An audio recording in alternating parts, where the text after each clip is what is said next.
Assalamualaikum teman-teman, semoga kalian di rumah sehat semua ya. Dan jangan lupa tetap semangat buat kuliah online-nya. Kami dari kelompok 9 akan mempresentasikan tentang bab masalah jiwa yang beranggotakan saya sendiri, Argarita Novian dari NPM 1903 101020. Lalu selanjutnya ada Bella Putri Swadati NPM 1903 101014. Lalu selanjutnya ada Fitria Anung Fatmawati NPM 1903 101015. Lalu selanjutnya ada Umi Aisyah NPM 1903 101020. Untuk materi selanjutnya akan dibahas oleh teman-teman saya. Assalamualaikum warahmatullahi wabarakatuh. Saya Bella Putri NIM 14. Di sini saya akan menjelaskan jiwa dan raga, ilmu bersifat kealaman. Paham-paham mengenai hakikat jiwa sebelum memasuki pembicaraan lanjut, ada masalah lain yang perlu dipahami dahulu, bahwasannya suatu perincian yang didasarkan atas perbedaan pendirian dalam bidang epistemologi dan ontologi tidak senantiasa tepat untuk diterapkan pada bidang biologi kefilsafatan dan psikologi kefilsafatan, khususnya pembedaan paham dalam bidang epistemologi. Jika orang hendak membicarakan hakikat manusia, bukan sebagai hewan, melainkan dari segi ilmiah yang khusus manusiawi, maka pasti akan berlainan. Paling jelas, menampakkan diri pada manusia secara umum disebut jiwa atau min. Barangkali macam klasifikasi yang paling tepat bagi teori-teori mengenai jiwa tersebut ialah sebagai berikut. Yang pertama, teori-teori yang memandang jiwa sebagai substansi yang berjenis khusus yang dilawankan, misalkan dengan substansi material. Yang kedua, teori-teori yang memandang jiwa sebagai sejenis kemampuan, artinya semacam pelaku atau pengaruh dalam kegiatan-kegiatan. Yang ketiga, teori-teori memandang jiwa semata-mata sebagai sejenis proses yang tampak pada organisme-organisme hidup. Yang keempat, teori-teori yang menjubuhkan pengertian jiwa dengan pengertian tingkah laku. Makna yang dikandung min. Penggunaan istilah min, apakah yang dimasukkan jika dalam bahasa Inggris orang mengatakan my min is made up, my min is dull now? Dalam hal ini apakah yang dinamakan min itu? Ada pula sejumlah pernyataan umum yang lain yang kiranya dapat memberikan penjelasan mengenai istilah tersebut. Kadang-kadang orang mengatakan he lost his min atau he has a good min, atau lain lagi it is a case of min over matter, dan akhirnya ada pula yang berbicara mengenai mental faculties dalam hal-hal tersebut. Apakah yang ditunjukkan oleh kata min? Seorang dikatakan lost his min jika cara berpikirnya tidak runtut atau kalau ingatannya hilang, yang umumnya jika orang yang bersangkutan melakukan hal-hal yang tidak masuk akal, yang tidak lagi dapat menguasai seleranya atau cara berpikirnya. Selebihnya, seseorang dikatakan mempunyai good min jika masih hafal apa yang telah dipelajari atau bila kemampuan kepikiran kuat. Agaknya mempunyai good min berarti mempunyai kemampuan untuk berpikir secara tepat. Sedangkan ungkapan min over matter berarti bahwa seseorang mempunyai kemampuan untuk mengendalikan reaksinya terhadap nafsu serta kebutuhan ragawinya dengan melakukan pelbagai macam kegiatan kejiwaan. Dengan demikian, penggunaan istilah min seperti di atas maksudnya ialah suatu macam-macam proses tertentu. Tetapi, apapun hakikat jiwa itu, sudah pasti ada kaitannya dengan jenis-jenis proses tertentu. Yang pertama, proses-proses jiwa. Alasan apa untuk dapat mengetahui hakikat jiwa harus senantiasa dihubungkan dengan proses-proses tertentu? Salah satunya karena yang dinamakan jiwa itu ialah sesuatu yang orang tidak dapat menunjukkannya. Tidak seseorang pun pernah dapat melihat jiwa, kecuali bila jiwa diberi arti sama dengan benda atau proses-proses bagaimana dicontohkan. Yang kedua, proses konatif dan kognitif. Proses-proses kejiwaan terdiri atas 1. Proses konatif dan 2. Proses kognitif. Proses-proses konatif meliputi proses yang bersumber pada perasaan, kehendak, dan dorongan hati. Semua yang ini merupakan proses-proses yang untuk mudahnya dikatakan dapat menggerakkan seseorang. Para ilmuwan umumnya mengatakan bahwa proses-proses tersebut saling berhubungan dan sederajat dengan proses-proses kimiawi dalam tubuh manusia. Di samping itu, terdapat pula serta melakukan pencerapan. Proses-proses ini bersangkutan dengan cara memperoleh pengetahuan dan juga berhubungan dengan proses-proses fisika sampai kimiawi. Meskipun kita dapat membedakan antara kegiatan konatif dengan kegiatan kognitif, namun umumnya dikatakan bahwa di antara kedua macam-macam kegiatan terdapat keadaan saling hubungan. Umpamanya, pengaruh emosi terhadap masalah pengetahuan jelas tampak pada kesaksian-kesaksian yang diberikan oleh para saksi. Seorang hakim yang secara pribadi terlihat dalam suatu perkara yang harus diputuskannya tidak layak untuk bertindak sebagai hakim. Sebaliknya, dapat juga terjadi bahwa pengetahuan dapat mengaruhi perasaan. Misalnya, seseorang yang mempunyai pengetahuan bahwa kemarahan dapat mengganggu proses pencernaan makanan tidak akan membiarkan dirinya menjadi marah. Seseorang yang mengetahui bahwa seorang prajurit yang tidak menjadi beringas akan bertempur dengan lebih mahir, dapat menjadikan ia sendiri akan berusaha keras untuk tetap tenang dalam suatu pertempuran. Hubungan antara jiwa dan raga. Ada sejumlah hal yang menonjol dalam uraian di atas. Pertama, ditinjau dari seginya yang lebih dalam, terdapat saling hubungan antara proses konatif dengan proses kognitif. Kedua, yang dibicarakan kiranya ialah sesuatu jiwa yang mempunyai dua macam kedudukan, yaitu sebagai subjek dan mempunyai proses-proses konatif dan kognitif. Ini berarti bahwa apabila orang berbicara mengenai jiwa, maka seakan-akan jiwa itu berbeda dengan raga. Dalam ini, masalah hakiki yang terdapat dalam psikologi kefilsafatan ialah apakah hakikat jiwa itu dan bagaimanakah hubungan kefilsafatan dengan raga, apakah jiwa itu subjek dan berpikir berkehendak mengetahui mengingat-ingat, dan sebagaimana ataukah jiwa merupakan proses-proses itu sendiri. Dalam sejumlah istilah yang sering kali dihubungkan dengan penyelesaian masalah hubungan jiwa dan raga, hendak saya ajukan istilah-istilah tersebut ialah sebagai berikut. 1. Epifenomenalisme. Paham ini mengatakan satu-satunya unsur yang kita dapati bila menyelidiki proses-proses kejiwaan ialah syarat-syaraf kita. Yang kedua, interaksionisme. Teori yang mendasarkan diri atas akal sehat sebagai besar menunjukui paham interaksionisme. Paham ini mengatakan jiwa dan raga memang berbeda, namun yang satu mempengaruhi yang lain secara timbal balik. Yang ketiga, paralelisme psikofisik. Munculnya paham paralelisme sebenarnya merupakan usaha untuk mengatasi kesulitan-kesulitan yang diakibatkan oleh teori interaksionisme ajaran Descartes. Paham ini mengatakan ada dua macam sistem kejadian yang ragawi dan yang kejadian kejiwaan. Tetapi karena dalam kenyataannya antara kejadian-kejadian yang terdapat di dalam kedua sistem tadi nampak saling menghubungkan sederajat dan berpasang-pasangan, maka tampaknya saja terjadi suatu interaksi di antara kedua jenis kejadian-kejadian tersebut.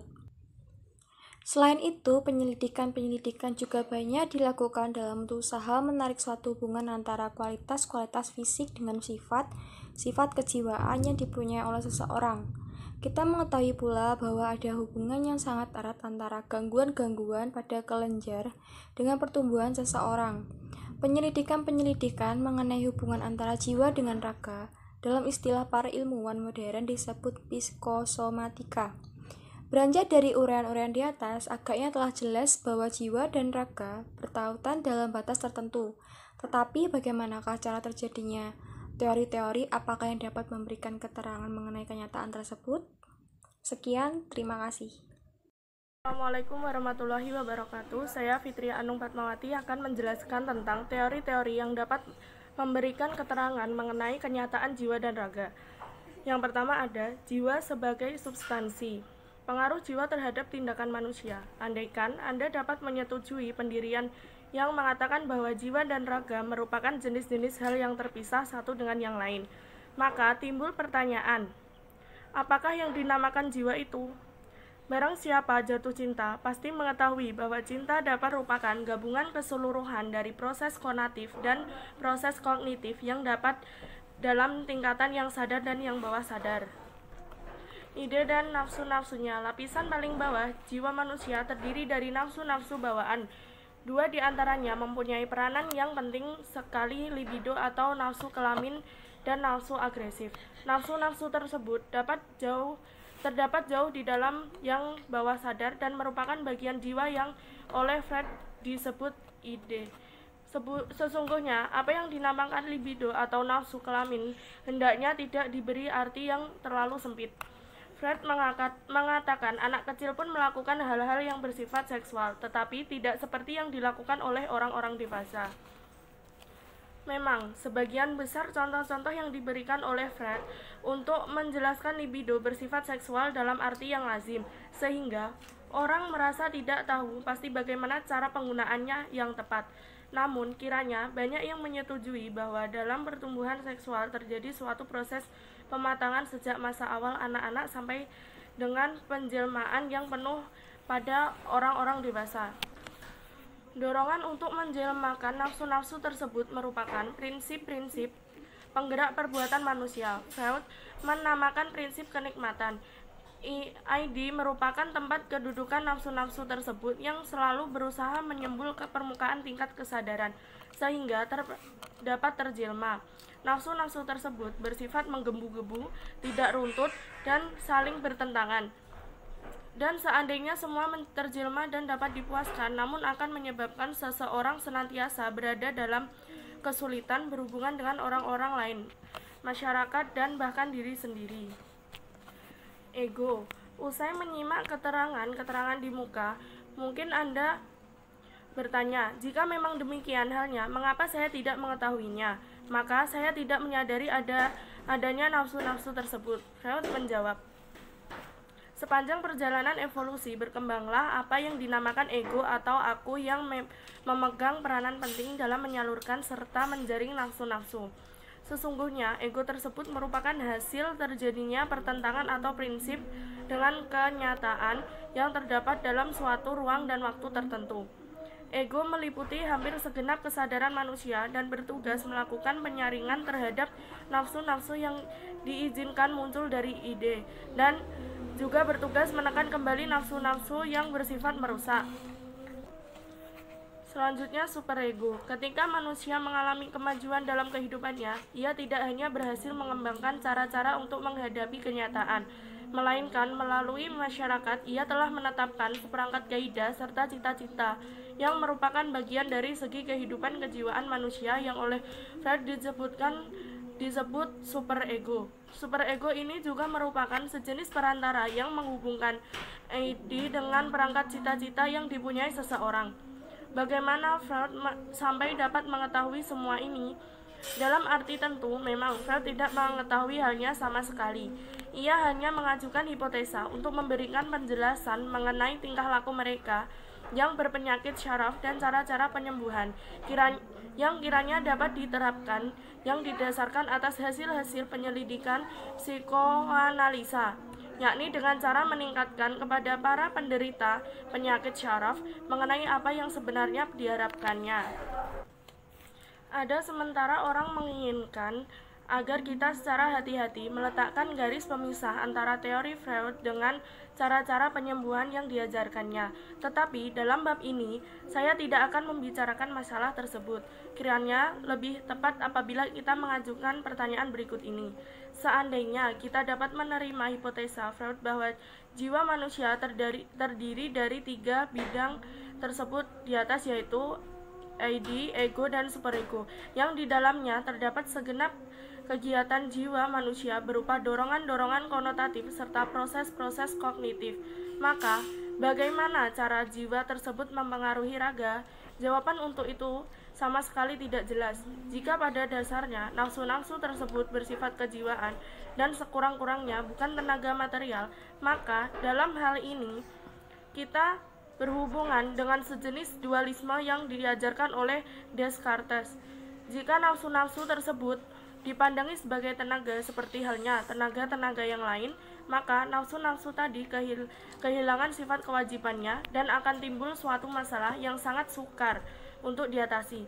Sebab bagaimana dapat terjadi bahwa suatu dorongan tenaga kehilangan kekuatannya manakala seseorang menjadi dasar akan ada dorongan.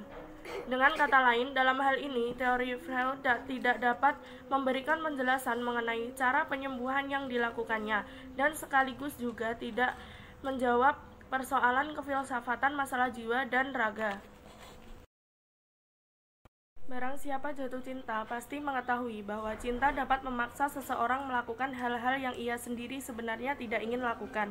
Kemarahan yang memuncak dapat menyebabkan orang bertindak membabi buta. Kemarahan tersebut dapat mendorong keinginan keras seseorang untuk memukul roboh serta merugikan orang lain yang dibencinya.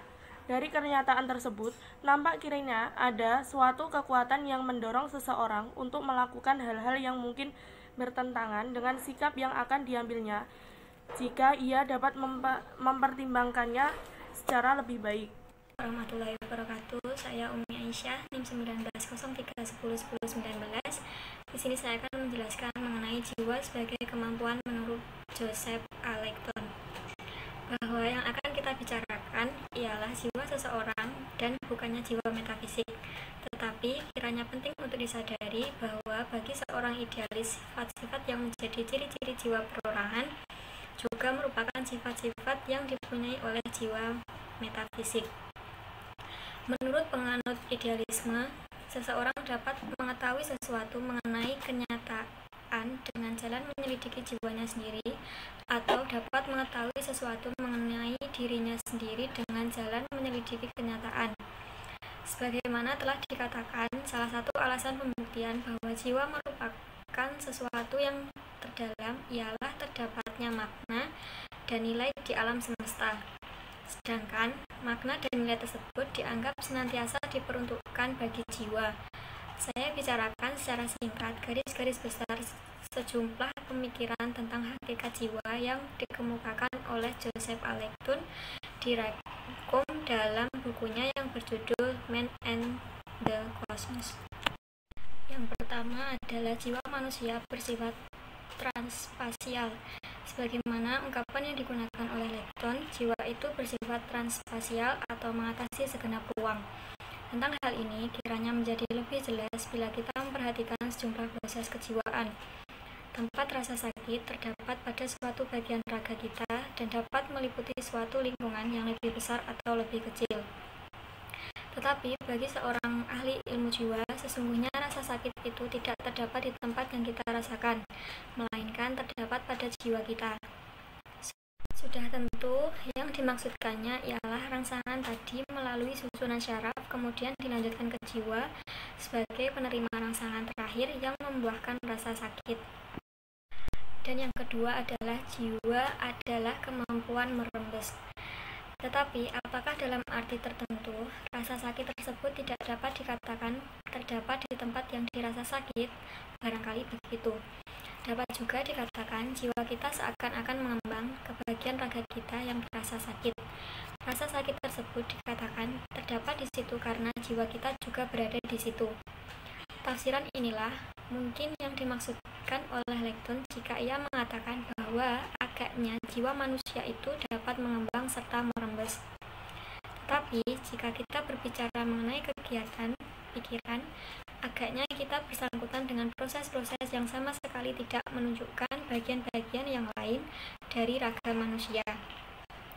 Pengembangan, meskipun proses-proses yang sama sekali tidak menunjukkan pengembangan, meskipun proses-proses tersebut berhubungan dengan bentuk yang secara nyata menempati ruang tertentu atau tidak benak manusia. Berhubungan dengan itu, kiranya dapat dikatakan jiwa manusia bersifat transspasial, dalam arti bahwa jiwa tersebut merupakan pemersatu yang sadar serta pusat ketegangan pengalaman ragawi. Sebagai pemersatu pengalaman-pengalaman ragawi, jiwa tersebut bertindak melalui ruang, namun sekaligus juga menembus ruang serta mempersatukan pengalaman-pengalaman ragawi ke dalam suatu kesatuan yang bersifat sistematis. Sesungguhnya jiwa itu merupakan suatu kemampuan. Dan yang ketiga adalah tenaga-tenaga yang dipunyai oleh jiwa. Alecton mengatakan, jika manusia merupakan pusat hubungan-hubungan dan mempunyai kemampuan mengendalikan, merembesi, mempersatukan serta mengarahkan kembali ketegangan-ketegangan spasial yang terdapat dalam lingkungan fisiknya. Maka, kemampuan yang dipakai sebagai sarana melakukan hal-hal tersebut merupakan tenaga khas yang terjadi dalam berkehendak, yang sifatnya reflektif dan dapat menentukan pilihan. Di samping itu, terdapat kegiatan jiwa yang lain yang bersifat as, yang kegiatan mengingat kembali. Melalui kegiatan inilah seseorang pada saat ini dapat mengendalikan hari depan, memanfaatkan hal-hal yang terdapat di masa lampau. Secara demikian, jiwa manusia dengan jalan mengadakan pilihan yang bersifat menyaring, mengadakan analisa, sintesa, dan mengingat kembali, dapat membebaskan dirinya dari keadaan yang semata-mata ditentukan oleh benda-benda kejasmanian. Itulah fungsi-fungsi tertinggi yang dipunyai oleh jiwa. Jiwa dapat memperoleh keinsyafan mengenai hubungan-hubungan yang ada antara masa lampau, masa kini, dan masa depan. Begitu pula mengenai hubungan-hubungan yang terdapat antara dirinya sendiri dengan hal-hal dan manusia-manusia yang lain yang terdapat di sekitarnya. Melalui keinsyafan tersebut, untuk sebagian jiwa dapat menentukan urutan-urutan kejadian-kejadian fisik. Menurut Leibniz, sesungguhnya jiwa merupakan kesadaran organisme mengenai hubungan antara dirinya dengan hal-hal lain yang sesungguhnya maupun yang bersifat kemungkinan di dalam kerangka suatu sistem kenyataan yang dinamis. Selanjutnya adalah jiwa sebagai proses menurut James B. Pratt. Pratt ternyata sebenarnya seseorang penganut paham dualisme. Dualisme yang dianutnya tidaklah menyangkut masalah substansi, melainkan menyangkut masalah proses. Saya mengharapkan bahwa apa yang saya maksudkan akan menjadi lebih jelas dalam uraian saya nanti. Saya yakin kebanyakan orang lebih menyetujui usaha-usaha untuk memisahkan jiwa dan raga daripada menerima teori-teori monistis yang menganggap hal yang satu berasal dari hal yang lain. Dan bagi seseorang yang sudah mempunyai wawasan kefilsafatan yang cukup, hal itu akan dikatakan bahwa jika ada dua hal mempunyai ciri-ciri khas yang berbeda, seperti halnya apa yang dinamakan raga dan jiwa, maka kedua hal tersebut pasti berbeda. Tidak sebagaimana kebanyakan orang, pernyataan itu tentunya didukung oleh pelukisan ciri-ciri jiwa yang membedakannya dari raga. Yang pertama adalah jiwa mempunyai sifat khas. Di dalam bukunya yang berjudul Matter and Spirit, Pratt mengatakan bahwa cara terbaik untuk melukiskan ciri-ciri jiwa ialah dengan jalan melukiskan kegiatan yang dilakukan oleh jiwa. Pratt menggunakan istilah jiwa dalam arti yang sangat luas dan mempertukarkan istilah jiwa dengan kata aku. Menurutnya, jiwa itu adalah aku, sesuatu yang mempunyai cita-cita serta tujuan, yang mempunyai kehendak, yang menderita, yang berusaha, dan yang mengetahui. Jiwa tersebut tetap bertahan dalam menghadapi perubahan-perubahan dan tetap bersifat khas tunggal sepanjang seluruh proses berjalan, karena ia mempersatukan masa kini dengan masa lampau serta melakukan pencerapan, mengingat-ingat, berpikir serta merasakan. Menurut Pratt, dalam segenap hal tersebut jiwa atau aku berbeda dengan benda-benda. Dan yang kedua adalah kemampuan-kemampuan yang dipunyai oleh jiwa. Tidak ada satupun hal yang mempunyai sifat-sifat seperti jiwa, dapat mengingat, berkecenderungan, merasakan, bertujuan, serta bercita-cita. Salah satu sebabnya ialah karena hal-hal yang lain merupakan bagian dari organisasi kejiwaan yang tidak sadar. Sifat-sifat yang disebutkan tadi akan merupakan suatu keganjilan apabila diterapkan terhadap hal-hal yang lain. Dengan mengutip penulisan lain, Pratt menunjukkan 4 macam kemampuan yang merupakan ciri-ciri jiwa, yaitu 1. Kemampuan menghasilkan kualitas-kualitas penginderaan. 2. Kemampuan menghasilkan makna-makna yang berasal dari penginderaan khusus. Yang ketiga, kemampuan memberikan tanggapan terhadap hasil-hasil penginderaan dan makna-makna dengan jalan merasakan. berkehendak atau berusaha. Dan yang keempat, kemampuan memberikan tanggapan terhadap proses-proses yang terjadi dalam benak untuk mengubah haluannya. Dan yang ketiga adalah jiwa dan raga. Karena kegiatan-kegiatan jiwa yang seperti itu, maka menurut Pratt, hubungan antara jiwa dan raga agak menyerupai hubungan antara seseorang dengan alat yang digunakannya. Jiwa menggunakan raga sebagai alatnya, dan penggunaan tersebut harus sesuai dengan hukum-hukum yang berlaku bagi raga, karena memang tidak ada pilihan lain. Hendaknya diperhatikan bahwa ketika berbicara mengenai jiwa, Pratt memakai dua macam ungkapan yang berbeda. Jiwa ialah apa yang dikerjakannya dan berhubungan dengan itu. Dalam arti tertentu, jiwa merupakan proses dan jiwa menggunakan raga sebagai alat, dan karena itu jiwa merupakan semacam kemampuan. Pratt mengakui bahwa hubungan-hubungan yang terdapat antara jiwa dan raga bersifat sangat berliku-liku, sehingga sulit untuk mengatakan apakah jiwa dan apakah raga itu. Tetapi kegiatan-kegiatan jiwa dapat diselidiki hanya melalui pernyataan-pernyataan ragawinya. Pandangan tersebut bila diperinci, ada jiwa dan ada juga raga, atau lebih tepat, ada proses kejiwaan dan ada proses ragawi.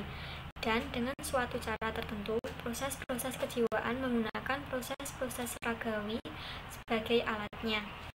Jelas ini merupakan suatu pandangan yang bersifat dualistis. Dan yang terakhir adalah perbuatan-perbuatan manusia tidak bersifat mekanistik. Pada hakikatnya, perbuatan-perbuatan manusia tidaklah bersifat mekanistik. Orang mungkin bertanya, sudah tidaklah jelas bahwa perasaan yang dipunyai manusia tidak akan dapat dipulangkan kepada hukum-hukum gerakan. Sesungguhnya tidak seorang pun yang sama sekali tanpa keraguan mengatakan bahwa proses pemikiran untuk memecahkan suatu masalah dalam mekanika ditentukan oleh hukum-hukum mekanika. Pratt secara tegas mengatakan bahwa jiwa sebagai proses tidak sama dengan raga sebagai proses. Proses-proses kejiwaan seperti ingatan, kehendak, pemikiran, dan sebagainya sama sekali berbeda dengan proses ragawi seperti kecepatan, dampak, gaya berat, dan sebagainya. Tetapi sekaligus ini juga nampak menjadi petunjuk yang jelas adanya keadaan saling mempengaruhi antara jiwa dan raga. Pratt juga mengatakan satu-satunya cara untuk menyelidiki proses-proses kejiwaan ialah melalui penjelmaan-penjelmaan ragawi. Ini berarti dengan suatu cara tertentu, proses ragawi sesungguhnya merupakan penjelmaan suatu proses kejiwaan. Sekian penjelasan dari saya, kurang lebihnya saya mohon maaf. Wassalamualaikum warahmatullahi wabarakatuh. Jiwa sebagai tingkah laku, H. Krikorian. Teori-teori mengenai jiwa yang dibicarakan di atas juga teori Freud. Semuanya berusaha untuk membuktikan adanya jiwa, baik jiwa sebagai kemampuan, substansi, atau sebagai proses, dengan jalan menyimpulkan secara induktif berdasarkan proses-proses rogawi yang dapat diamati. Bentuk penalarannya bersifat umum, ialah sebagai berikut.